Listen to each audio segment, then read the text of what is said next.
যুক্তরাষ্ট্রের জাতীয় গোয়েন্দা সংস্থার পরিচালক তুলসী গ্যাবার্ড জানিয়েছেন, প্রেসিডেন্ট ডোনাল্ড ট্রাম্প সাবেক প্রেসিডেন্ট জো বাইডেন প্রশাসনের কিছু কর্মকর্তার নিরাপত্তা ছাড়পত্র বাতিলের নির্দেশ দিয়েছেন। সোমবার তিনি বলেছেন, সাবেক ওই কর্মকর্তাদের গোপনীয় তথ্যে প্রবেশাধিকারও নিষিদ্ধ করার নির্দেশ দিয়েছেন ট্রাম্প।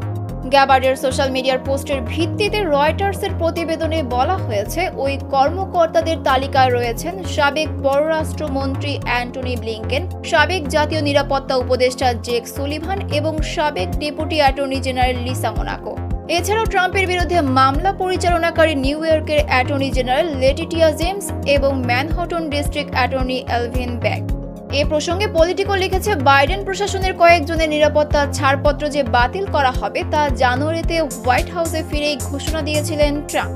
তাদের মধ্যে মোনাকো 2021 সালে 6 জানুয়ারি ক্যাপিটাল হিলে হামলাকারী ট্রাম্প সমর্থকদের বিচারের তত্ত্বাবধানে করেছিলেন। আর ট্রাম্পের বিরুদ্ধে অপরাধ ও ব্যবসায়িক অনিয়মের অভিযোগ তদন্তে নেতৃত্ব দেন এলভিন ব্র্যাগ।